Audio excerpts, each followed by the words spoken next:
छत्रपती शिवाजी महाराज की जय भवानी, जय भवानी, जय जय जय जय जय भवानी, भारत माता की वंदे वंदे। आजच्या आपल्या प्रदेश कार्यकारिणीमध्ये उपस्थित आपले अध्यक्ष माननीय चंद्रकांत दादा पाटील, मंचावर उपस्थित मुंबईचे अध्यक्ष मंगल प्रभात लोढा, आशिषजी शेलार, विरोधी पक्षनेते प्रवीणजी दरेकर, चंद्रशेखरजी बावनकुळे, श्रीकांतजी भारतीय, या ठिकाणी समोर उपस्थित असलेले सर्व पदाधिकारी, आपल्या सगळ्या संघटनात्मक जिल्ह्यातनं व्हिडिओ कॉन्फरन्सिंगच्या माध्यमातून व्हर्च्युअली उपस्थित असलेले सर्व अध्यक्ष आणि पदाधिकारी आणि उपस्थित सर्व कार्यकर्ता भगिनी आणि बंधूंनो, आजच्या या कार्यकारिणीमध्ये माननीय अध्यक्षांनी आपल्याला मार्गदर्शन केलं। आपले प्रभारी श्री सी.टी. रवी यांनी देखील उद्घाटन केलं। त्यानंतर उद्घाटनपर अतिशय प्रभावी मार्गदर्शन आपल्याला केलं आणि दोन महत्त्वाचे ठराव देखील या ठिकाणी आपण मांडले। आशिष शेलारजींनी राजकीय प्रस्ताव मांडला, चित्राताईंनी त्याला अनुमोदन दिलं, बोंडेजींनी शेतीविषयक प्रस्ताव मांडला, वासुदेव नानांनी त्याला अनुमोदन दिलं आणि या संपूर्ण प्रक्रियेमध्ये एकूणच महाराष्ट्राची आजची परिस्थिती ही आपल्या सगळ्यांच्या समोर आली। खरं म्हणजे आज माझ्या समोर हा सवाल आहे की महाराष्ट्रामध्ये जे चाललंय त्याला सरकार म्हणता येईल का? सरकार म्हणून अस्तित्व कुठे आहे? मंत्री झाले आपल्या विभागाचे राजे आणि प्रत्येक विभागात एक एक वाजे। ही अवस्था महाराष्ट्राची आपल्याला पाहायला मिळते। महाराष्ट्राच्या इतिहासामध्ये भ्रष्टाचार, अनाचार, दुराचार, अत्याचार यांनी बरबटलेलं अशा प्रकारची व्यवस्था गेल्या 60 वर्षामध्ये आपण बघितली नाही। खरं म्हणजे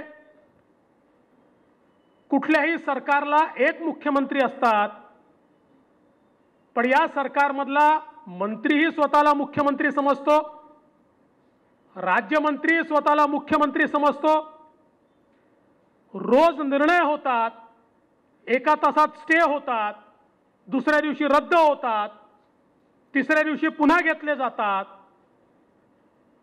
सरकार आहे की सर्कस आहे अशा प्रकारचा प्रश्न पडावा, ही अवस्था आज खऱ्या अर्थानं तयार झाली आहे। कोविडच्या काळामध्ये महाराष्ट्राची काय अवस्था या ठिकाणी झाली, म्हणजे जेव्हा महाराष्ट्रातलं सरकार आणि या सरकारचे मंत्री आणि काही माध्यमातली लोक महाराष्ट्र सरकारची पाठ थोपटतात आणि कोविडमध्ये किती उत्तम काम केलं असं सांगतात, त्यावेळी मला त्यांना प्रश्न विचारावासा वाटतो की तुमचं डोकं ठिकाणावर आहे का? तुमचं डोकं ठिकाणावर आहे का हा प्रश्न विचारावासा वाटतो। देशामध्ये कोविडचे सर्वात जास्त पेशंट कुठे? महाराष्ट्रामध्ये। देशामध्ये कोविडचे सर्वाधिक ॲडमिटेड रुग्ण कुठे? महाराष्ट्रामध्ये। आणि दुर्दैवाने देशातला कोविडमध्ये मेलेला प्रत्येक तिसरा व्यक्ती याच महाराष्ट्रातला आहे. 30-33% लोक जे देशामध्ये मृत्युमुखी पडले त्यापैकी 33% लोक या महाराष्ट्रामध्ये आपल्याला पाहायला मिळतात. अरे किड्या मुंग्यासारखे लोक मेले, किड्या मुंग्यासारखे.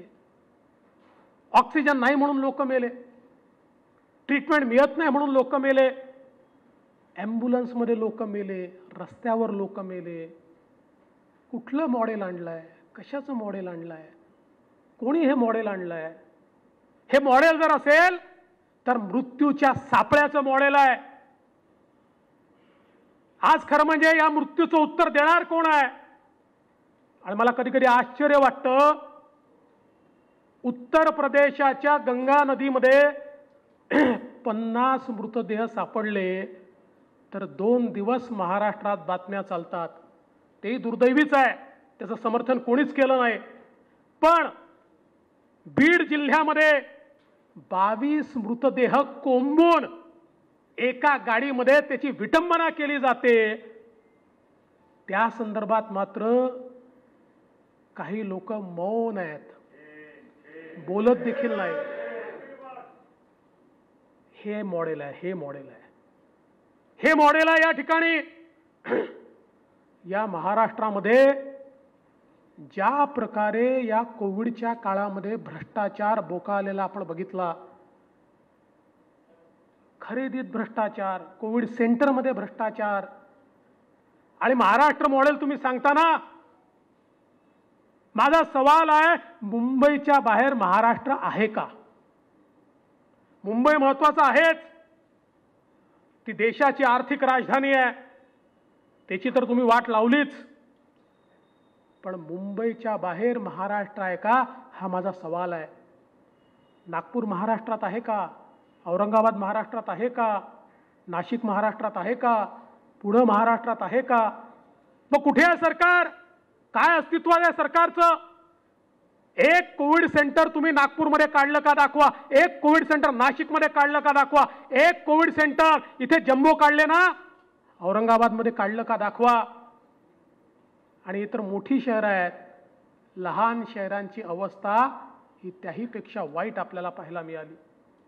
आणि म्हणूनच एकूणच कोविडमध्ये प्रत्येक खरेदीमध्ये भ्रष्टाचार आपल्याला पाहायला मिळाला.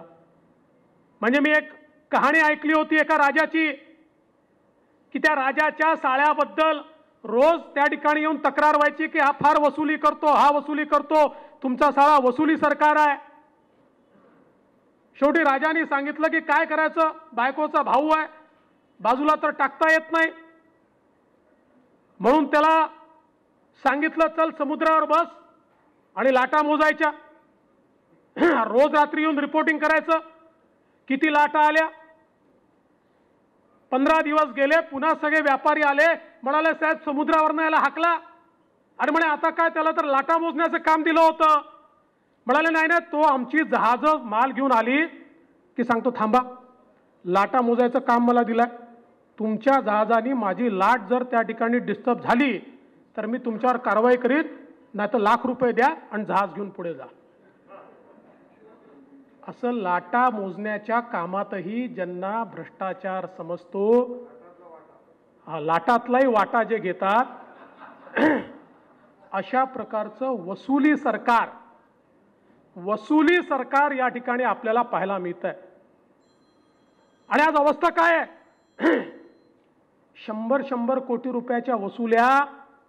पण जसं मी सांगितलं, पोलीस विभागातला वाझे हा तर सापडला, पण वेगवेगळ्या विभागातले वाझे अजून बाकी आहेत आणि त्यांचा पत्ता आमच्याकडे आलेला आहे. आणि तो पत्ता आमच्याकडे असल्यामुळेच, आणि सरकारला माहिती आहे की तो पत्ता आता आमच्याकडे आहे, म्हणून अधिवेशन 2च दिवसाचं होत आहे. आणि अधिवेशनामध्ये पहिल्यांदा काय म्हटलं, अधिवेशनामध्ये, अधिवेशनाचे मिनिट्स मी दादा वाचले, त्यात असं म्हटलंय पुरवणी मागण्यांशिवाय दुसऱ्या विषयावर चर्चा करता येणार नाही. कुठल्याही वादेचा पत्ता सांगता येणार नाही. तर जेवढे प्रश्न आपण टाकले, जेवढ्या लक्षवेधी आपण टाकल्या, या सगळ्या व्यपगत करून टाकल्या.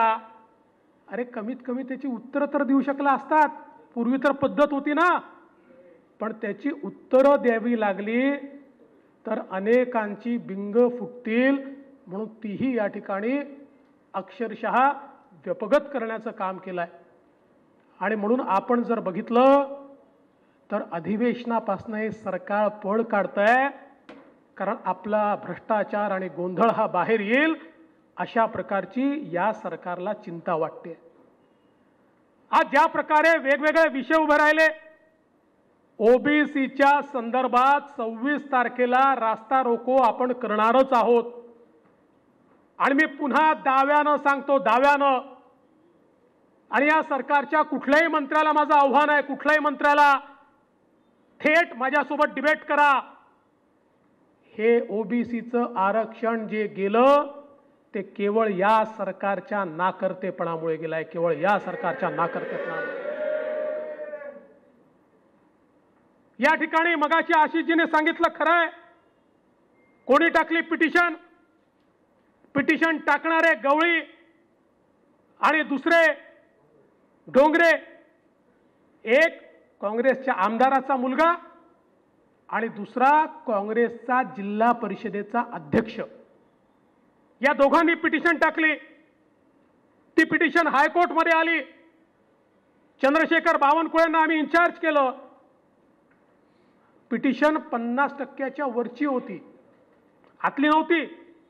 50% वर काही ठिकाणी आरक्षण चाललं होतं, त्याला त्यांनी चॅलेंज केलं. चंद्रशेखर बावनकुळेंना आम्ही इन्चार्ज केलं.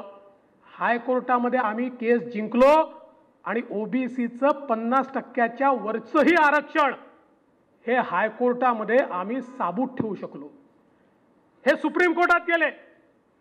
सर्वोच्च न्यायालयामध्ये देखील आमच्या काळामध्ये आमचं म्हणणंच केवळ मांडलं नाही, तर त्या ठिकाणी निवडणुका घेण्याची परवानगी देखील देण्यात आली आहे, त्या पूर्ण आरक्षणासहित. पूर्ण आरक्षणासहित.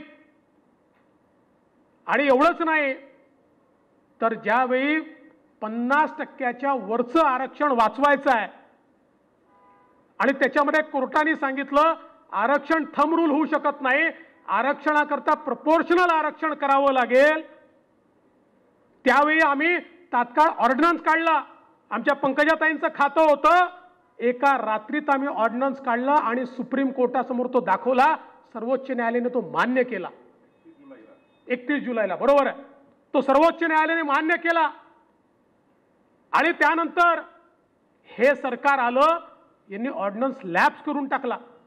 नव्याने ऑर्डिनन्स काढला नाही, कायदा तयार केला नाही.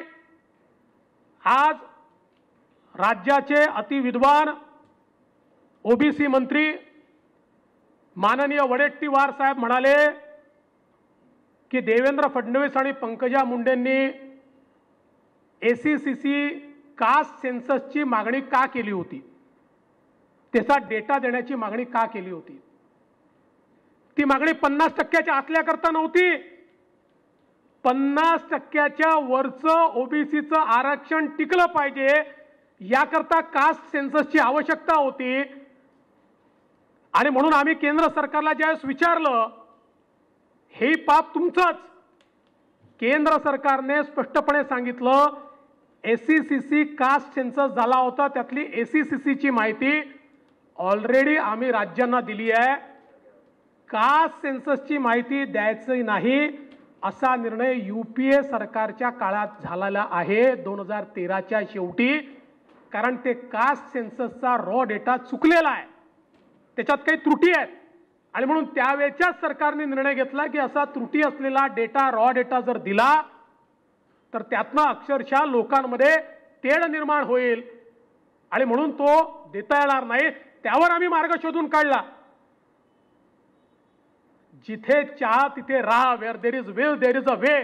आम्ही सांगितलं नो प्रॉब्लेम, एससीसीचा डेटा आहे तो बायफर्केट करू आणि त्याच्या आधारावर आम्ही 50%च्या वरचं आरक्षण हे त्या ठिकाणी जगवू.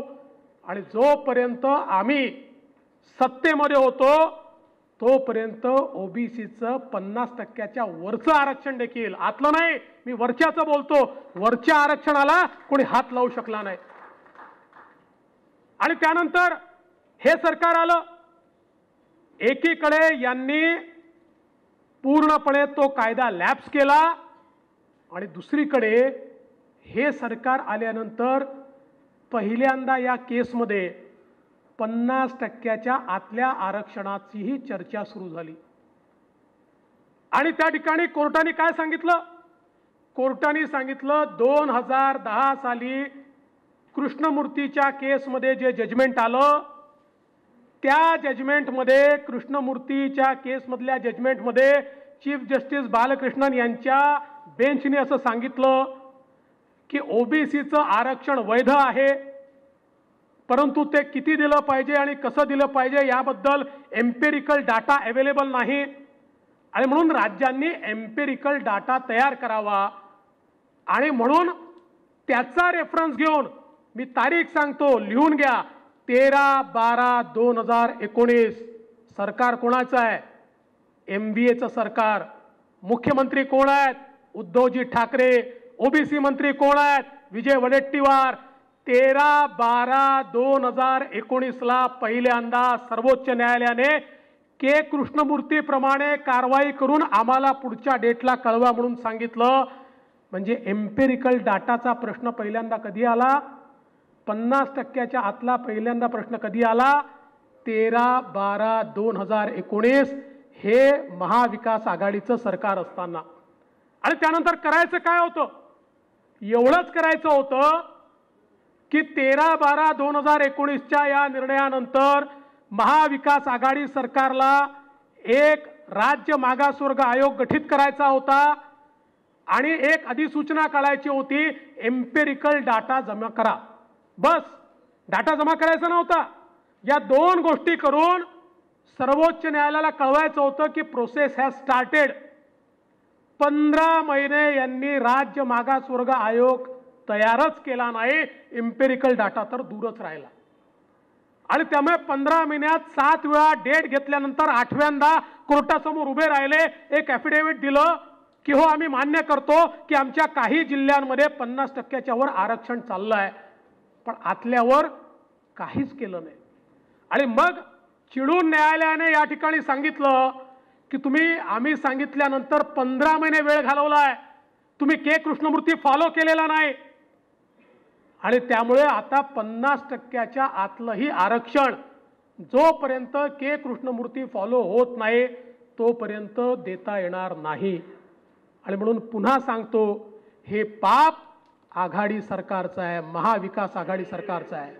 हे महाविकास आघाडी सरकारचं पाप आहे की ज्याच्यामुळे आज 50%च्या आतलं ओबीसीचं आरक्षण गेलाय.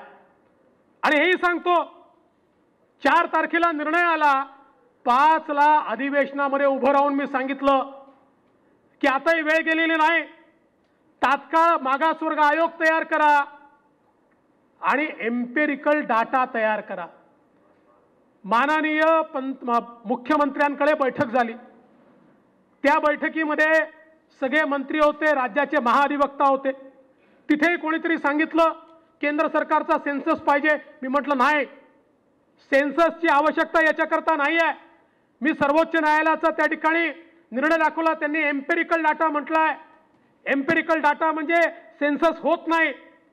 त्या ठिकाणी माननीय महाअधिवक्ते, राज्याचे ॲडव्होकेट जनरल आणि राज्याचे जे सेक्रेटरी आहेत लॉ अँड ज्युडिशरीचे, त्या दोघांनीही माननीय मुख्यमंत्र्यांसमोर सांगितलं की मी जे म्हणतो ते बरोबर आहे, सेन्ससची आवश्यकता नाही आहे, आवश्यकता एम्पेरिकल डाटाची आहे. आणि त्यामुळे राज्य मागासवर्ग आयोग गठीत करून एम्पेरिकल डाटा जमा केला पाहिजे. पण तरी नाही केलं.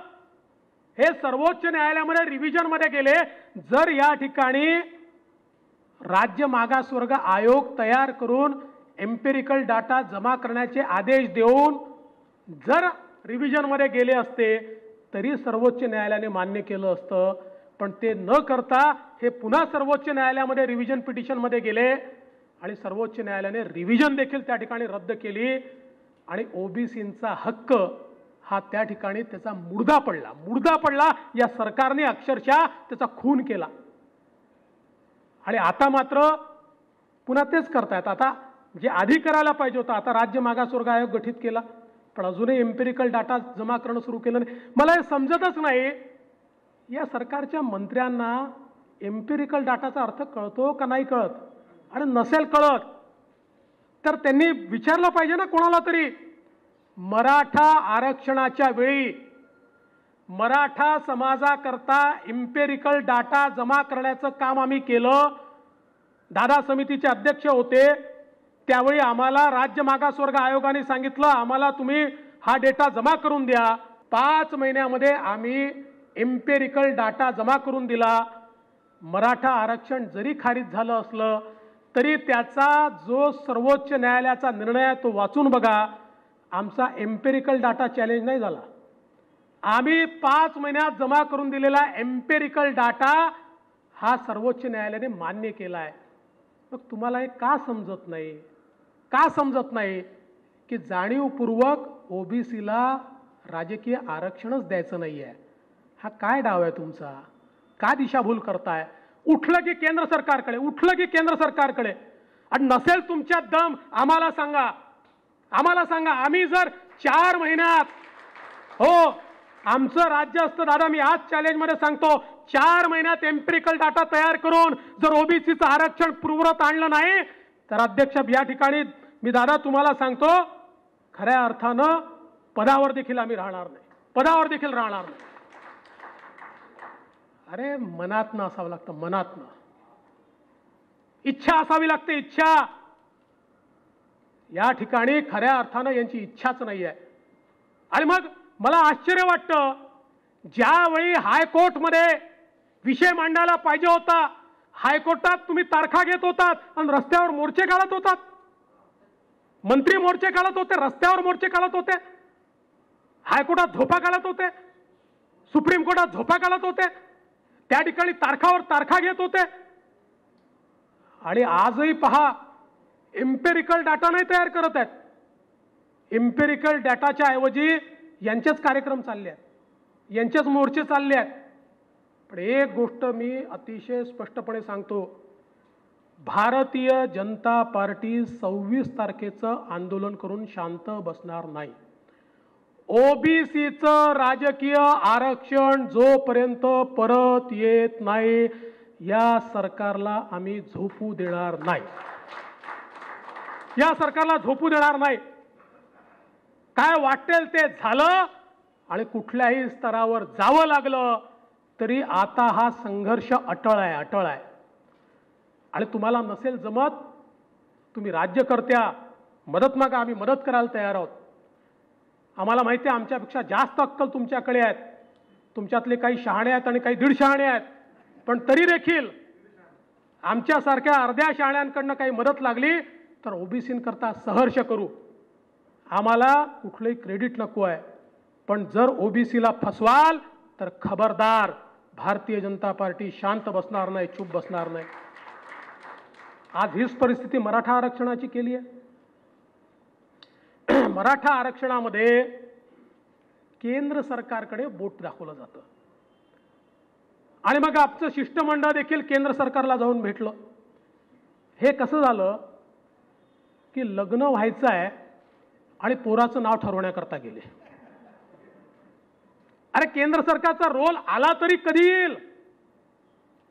ज्यावेळी तुम्ही राज्य मागासवर्ग आयोगाकडनं ओबीसी राज्य मागासवर्ग आयोगाकडनं मराठा मागास आहे अशा प्रकारचा निर्णय कराल त्यावेळी तुम्हाला केंद्रात जावं लागेल आणि त्यानंतर कायदा तुम्हालाच करावा लागेल. हे सगळं माहिती आहे नव्हे तर उत्तर प्रदेश हायकोर्टाचे चीफ जस्टिस, निवृत्त चीफ जस्टिस माननीय भोसले साहेब, एक अतिशय ज्येष्ठ आणि ज्यांचं ज्युडिशरीत मोठं नाव आहे असे निवृत्त न्यायाधीश, सरन्यायाधीश यांची कमिटी तयार केली आणि या कमिटीमध्ये एमिनंट लॉयर्स आहेत. राज्याचे माजी महाअधिवक्ता आहेत दरायस खंबाटा साहेब, त्याचप्रमाणे रफिक दादासाहेब किंवा 3-4 असे ल्युमिनरीज ज्याला म्हणतो असे आहेत. त्यांचा रिपोर्ट आला. त्यांच्या रिपोर्टमध्ये त्यांनी काय सांगितलं आहे, जे घसा फोडून आपण सांगतो तेच त्यांनी सांगितलं आहे की राज्य मागासवर्ग आयोग गठीत करावा लागेल आणि ज्या कारणांकरता गायकवाड कमिशनचा रिपोर्ट फेटाळला त्याबाबतचा डेटा तयार करून ते जस्टिफिकेशन द्यावं लागेल आणि त्याकरता 25 वेगवेगळे मुद्दे त्यांनी दिले. पण आज परिस्थिती काय आहे, तुम्ही तयार केलेल्या आयोगाने जे तुम्हाला त्या ठिकाणी रिपोर्ट दिला त्या रिपोर्टकडे बघायलाही हे तयार नाही आहेत. मग काय सांगायचं, केंद्रात अमेंडमेंट झालं पाहिजे, 60% अमेंडमेंट झालं पाहिजे, म्हणजे पुढची 10 वर्ष तरी मराठा समाजाने घरी बसलं पाहिजे, अशा प्रकारचा पूर्ण यांचा डाव मला दिसतोय. हे खरं आहे की आरक्षणाचा रस्ता सोपा नाही आहे, कारण सर्वोच्च न्यायालयाच्या आदेशातल्या ज्या गोष्टी आहेत त्या गोष्टीला नलिफाय करून आपल्याला पुढे जावं लागणार आहे. पण त्याची सुरुवातच नाही केली तर त्या होणार कशा आहेत. बरं, आता मजा अशी आहे, आणि मजा म्हणजे शब्द चुकीचा आहे, पण परिस्थिती अशी आहे, आता राज्यात एकच ओबीसी आयोग असतो, मागासवर्ग आयोग, ओबीसी आयोग नाही, राज्य मागासवर्ग आयोग. त्या आयोगालाच कुठल्याही जातीचं कुठलंही आरक्षण असेल तरी त्या आयोगाकडे जातं. आता जो आयोग तयार करण्यात आला आहे त्या आयोगामध्ये मराठा आरक्षणाचा एकही एक्सपर्ट घेतला नाही, एकही नाही. त्यामुळे मराठा आरक्षणाच्या संदर्भात आता जी काही या ठिकाणी न्यायमूर्ती भोसले समितीने सांगितलेली बाब पूर्ण करायची आहे ती कोण करणार आहे, एकही नाही आहे, नॉट अ सिंगल. म्हणजे फक्त समाजांना समोरासमोर आणायचं, केंद्राकडे बोट दाखवायचं आणि आपलं राजकारण करायचं. मला एका गोष्टीचं आश्चर्य वाटतं, म्हणजे चुकीचं बोलतो पण यांच्याकडनं शिकण्यासारखं आहे, म्हणजे ते शिकू नये आपण कोणी, पण सांगतो काय हो, सकाळपासून संध्याकाळपर्यंत खोटंच बोलतात. काय कॉन्फिडन्स आहे खोटं बोलायचा, म्हणजे त्यातला कॉन्फिडन्स घेतला पाहिजे, खोटं बोलणं नाही, पण काय कॉन्फिडन्स आहे खोटं बोलायचा. जो उठतो तो खोटं बोलतो. केंद्र सरकारने केलं नाही, केंद्र सरकारकडे गेलं पाहिजे, केंद्र सरकारचं राहिलं आहे, काय लाजच नाही आहे, कसं नाही आहे. म्हणजे आपण बाबा इतकं खोटं बोललो तर कधीतरी एक्सपोज होऊ, नाही नाही काही भीतीच नाही आहे. आणि यांना कोणी प्रतिप्रश्नही विचारत नाही, आपल्याला 10 विचारतात. मग ते सांगतात की केंद्राने डेटा दिला नाही तर आम्हाला पत्रकार 50 विचारतात का मोदींनी डेटा दिला नाही, का मोदींनी, अरे मागितलाच नाही, आवश्यकताच नाही, एम्पिरिकल डेटा पाहिजे. पण त्यांना कोणी विचारत नाही की बाबा एम्पिरिकल डाटा म्हटलेला आहे त्याचा मोदींशी संबंध नाही आहे, त्याचा संबंध राज्य मागासवर्ग आयोगाशी आहे. ते तुम्ही का करत नाही, ते 15 महिने का केलं नाही, असा प्रश्न त्यांना कोणीच विचारत नाही. आणि म्हणून जनतेमध्ये जाऊन जनतेसमोर यांचा बुरखा फाडलाच पाहिजे, फाडलाच पाहिजे.